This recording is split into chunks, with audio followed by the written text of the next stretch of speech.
Here's a new 40mm full-frame lens for Nikon Z mount from Viltrox. This is a relatively wide aperture lens, f2.5, with minimum aperture of f16. It launched on the 25th of April, I think it was, if my memory serves. My copy arrived a few days after that, so I've had a bit of time to gather some impressions over a few outings in different environments. Now, Viltrox have been offering some great value options for Z mount, not to mention other mounts, for quite some time now, and I'm happy to be able to bring you a review of this example today.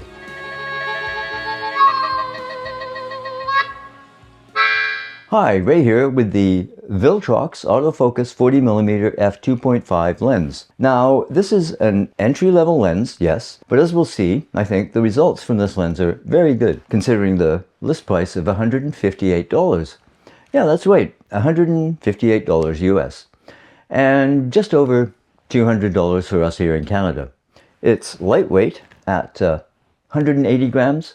I guess that's why they call this the Air series. Focus is driven by the built-in SGM stepper motor. It has a 52mm filter thread. Minimum focus distance is 34 centimeters, that's 13.4 inches.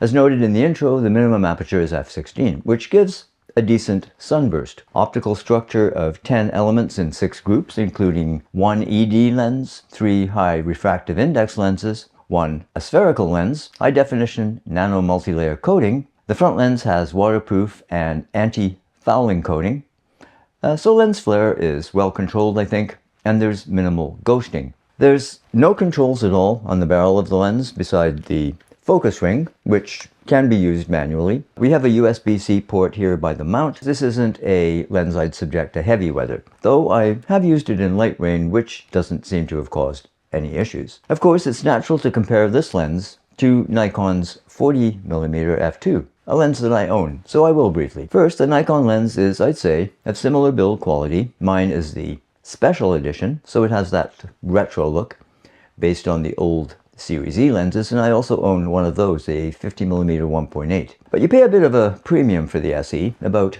$80 US above the price of the regular lens.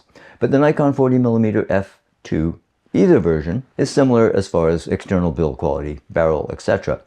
Composite. But this Viltrox features a solid metal lens mount, while the Nikon has a plastic mount. Something to consider. The regular version, not the SE version, of the Nikon 40mm f2 is selling right now for $227 US. That's a $70 discount right now. So not a huge difference in price at the moment. As far as image quality, the Nikon naturally has a small edge in terms of subject isolation since it's an f2, but this is really marginal. The Viltrox still produces some pretty nice bokeh, I think. I'll let a few comparisons speak to that. Okay, so I got myself a cup of coffee. Let's take a look at some of the images, the results from this Viltrox AF 40mm f2.5 Z lens. Starting off with this picture of a dogwood flower. Dogwood, incidentally, is the provincial flower of British Columbia, and there's plenty of them out at this time of the year. I'll preface this by saying that these are mostly JPEGs, although I've thrown in a couple of RAW files for comparison. So starting with this dogwood, here we're shooting at 1/1000th of a second at f5.6, and we still got a pretty nice blurry background there. Of course, we're in pretty close, probably close to the short focusing distance of this lens, and we can see that it's pretty good. Completely unedited here. This is just a raw, so to speak, JPEG. Moving on to the next shot. I like this composition somewhat better, and this is at 5.6, 1/250th, 160. Completely unedited. Starting to get a little fall off there. I think my focus is right on this flower right here. Let's move on to the next one. Also here, yeah, kind of like this. This is at 4.5, so a little shallower depth of field. I like the way the background is dark here. And looks like the focus is right around there. Yeah, falling off there. Good there. So once again, unedited JPEG. We have another unedited JPEG. I just want to look in the background here. I don't see much in the way of aberration there. We've got some backlit leaves, not too bad at all. And we could tweak this, but I'm not going to. Just a picture of somebody having a snooze while they're either came off the ferry or waiting for the ferry. Here's a couple on the beach. This is shot at 5.6. Gives you an idea here. Let's look in the corners. Yeah, definitely some softness in the corner, even at 5.6. But here's our focus point right here on this couple contemplating their future together. Here, this will give you an idea of what a dogwood tree looks like in full bloom. A lot of flowers, and this is shot at f5, and I focused, of course, on the tree. Onward to more JPEGs now. So just a raw JPEG. I don't think I've done anything to this. No, it's unedited. Look around here again.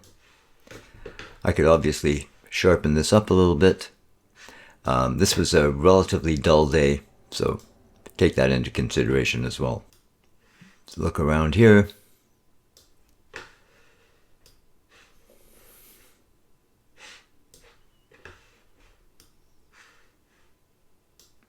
So that gives you an idea of what this lens, the resolving power of this lens under dull, overcast conditions. It was actually about to rain. I focused right here on this gizmo. So again, look in the corners here. This is shot at wide open at 2.5. Here's our Buddha that was sitting in the background. Again, wide open at 2.5. This is at ISO 100, the base ISO of the Nikon ZF. And incidentally, all these images are shot with the Nikon ZF. This is shot at f4 and ISO 100. Here's a little bit closer in. Shot at 4.5, ISO 100, 1/250th of a second. We see in the middle, this is really quite nice. This is a real grab shot, wide open. 1/100th f 2.5, wide open. The kitty's pretty sharp, I'd say. And that was my focus point. We look here at the rattan. It's really quite sharp. And here we're shooting wide open. 1/2500th, it looks like, of a second. You know, that's a pretty reasonable result, I think. Not too bad at all. Here's a totem pole. We're shooting, again, wide open here. And I focused right about there in the middle. We go up to the top. You see it's just falling off a little bit there.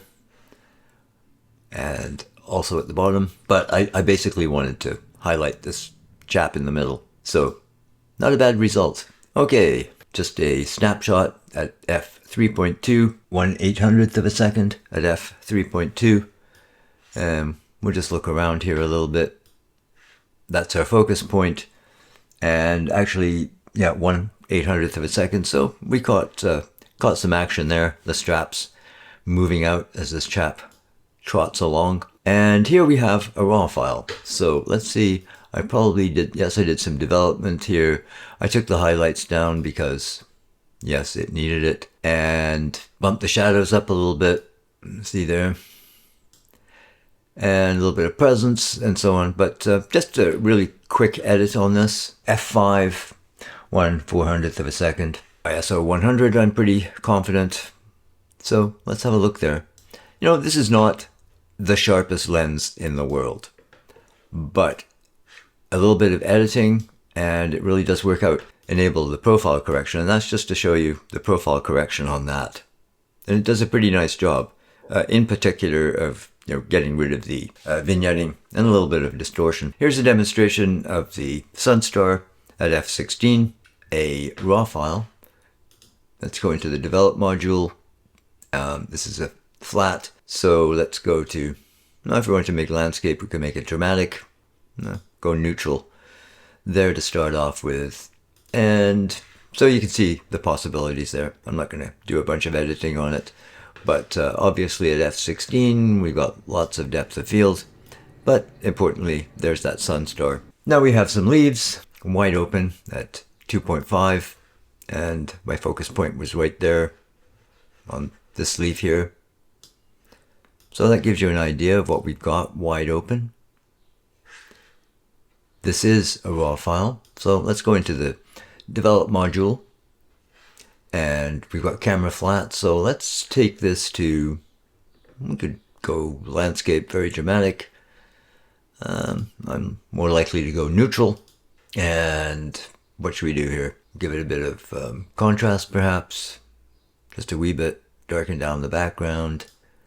Our highlights are fine, I might bring them up a little bit. Those shadows, I'm happy with those shadows. Let's put a little bit of texture in there. Not too much, but just bump up that texture just a little bit. That shows you what the possibilities are.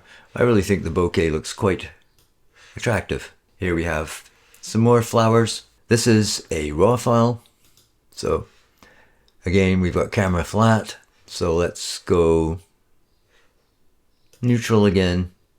Well, let's try standard. This shows you, I think, the character of this lens, and this is at f5.6. I think our focus is right about there. Now here's something that's interesting. We can see here we've got some distortion. No doubt about that. This is a JPEG. That's right out of camera, unedited. Let's take a look at the raw file. Now you'll see here, we don't have distortion. We can see here that I do not have the profile correction enabled.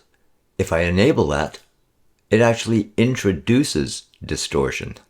So I don't know why that is, because I don't have any answer to that, but if I was worried about that distortion, I maybe wouldn't use this profile correction. Now we're going to do a little bit of comparison, because here we have the NIKKOR 40mm f2. I told you I was going to do some comparisons. So here we are with the NIKKOR. This is a JPEG, unedited.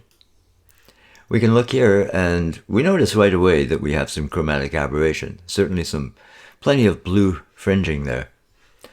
But the 40mm f2 is a very nice lens. Moving right along, here we have the Viltrox. Of course, the Nikon or NIKKOR is at f2, but of course the Viltrox is at 2.5, its widest aperture.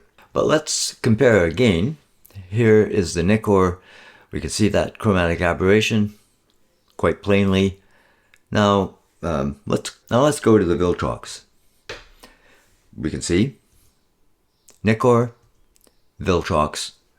It's very, very similar, if not exactly the same. Okay, so then in terms of sharpness, here's the corner of the Viltrox, right? And here's the corner. Let's just leave that up. I think my focus is pretty much exactly the same spot. I was focused on, let's see. I think I was focused on this one here. Let's see if that's the same in the Viltrox. I would say yes. And of course, as I said, f2 for this Nikon and 2.5 of course for the Viltrox. Now to the next shot. Our focus here is on our beautiful model, Amanda, who is checking out the trail system here at this park. There we have the 40mm Nikon f2. Now we go to the Viltrox. So once again, let's just flip back and forth here. There's the Viltrox, and here's the NIKKOR. The Viltrox and the NIKKOR. So there we have the corners.